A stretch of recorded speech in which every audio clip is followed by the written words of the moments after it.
மராட்டியத்தில் ஏக்நாத் ஷிண்டே பிரிவு எம்எல்ஏக்கள் மீதான தகுதி நீக்க வழக்கில் சபாநாயகர் இன்று தீர்ப்பளிக்க உள்ளதால் அம்மாநில அரசியலில் பரபரப்பு நிலவுகிறது.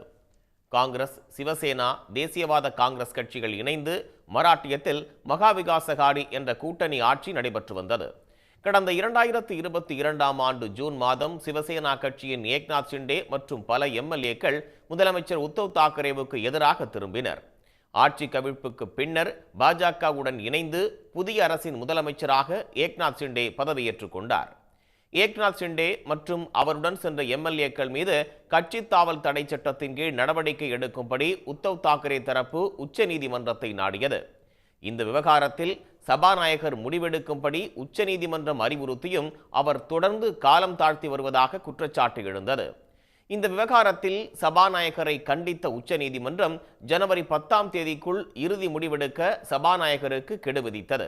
இந்த நிலையில் இன்று மாலை எம்எல்ஏக்கள் தகுதி நீக்க வழக்கில் சபாநாயகர் உத்தரவு பிறப்பிக்க உள்ளார். முன்பாக கடந்த ஞாயிற்றுக்கிழமை முதலமைச்சர் ஏக்நாத் ஷிண்டேவை சபாநாயகர் ராகுல் நர்வேகர் சந்தித்து பேசியதற்கு கண்டனம் எழுந்துள்ளது. தகுதி நீக்க வழக்கில் தீர்ப்பு வழங்க இருக்கும் ஒருவர் குற்றம் சாட்டப்பட்டவரை சந்தித்து பேசுவது எந்த விதத்தில் நியாயம் என்று கேள்வி எழுப்பியுள்ள உத்தவ் தாக்கரே இது தொடர்பாக உச்சநீதிமன்றத்திலும் பிரமாண பத்திரம் தாக்கல் செய்துள்ளார். உடனுக்குடன் செய்திகளை தெரிந்து கொள்ள சன் நியூஸ் பெல் ஐகானை கிளிக் பண்ணுங்க.